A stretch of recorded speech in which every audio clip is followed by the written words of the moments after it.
Good morning, everyone. So some strategies that you can practice with your child is counting by twos, counting by fives, counting by tens, up to 100.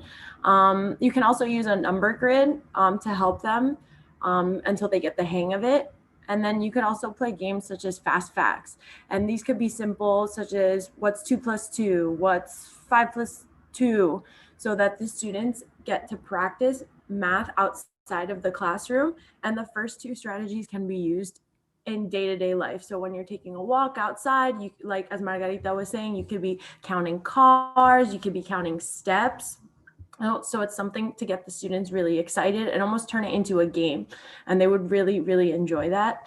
And then the last strategy that you could use is practice using a 10 frame or a 20 frame, which can be provided by the teachers. And this helps them to add and subtract and be able to visualize the numbers that are that they're working with. All right, so in Spanish language arts and phonics, it's very important that we practice the sounds of the letters in the Spanish alphabet and write them down. But it's very important to write them out of order as well, so the students become familiar with the different letters of the alphabet and practice it in a different setting instead of it being in order. It's also important for them to practice making words with different beginning sounds. For example, we have a letter of the week in Spanish language arts, and this week was the letter D, de. And what we have them do is practice making words with different initial sounds. For example, as you see on the screen, it says da, de, di, do, du. Have the students make words with you. For example, dado, dedo, dibujo, dulce, doce.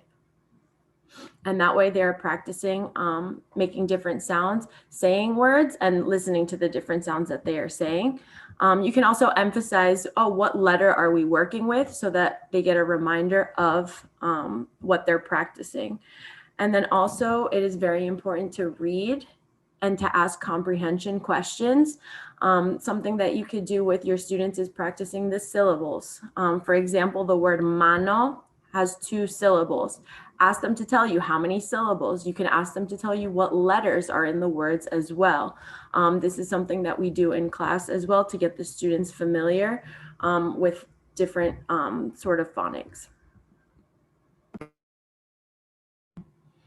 Okay, so some skills that you could practice for English language arts and phonics is to review letter sounds of digraphs and glued sounds.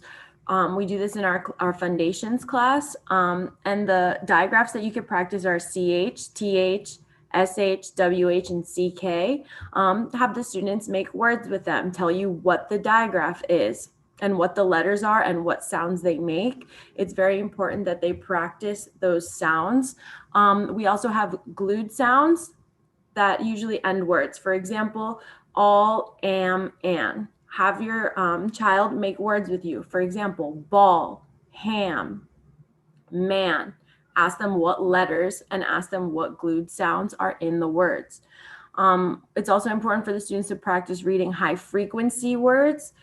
High frequency words are words that are difficult to decode, but they're very commonly found in the text that these students are reading, and they're words that they need to know. Some examples are what, the, from, said, and. And it's very important to keep reading and encourage reading and ask comprehension questions about text. For example, who are the characters in the story? Where is the story taking place? And have the students make connections with the pictures that they're seeing. But this is also something that can be done outside of reading a text. For example, if you're watching a movie or a show, ask them, what's the setting? Who are the characters? What's the conflict in the story or the movie?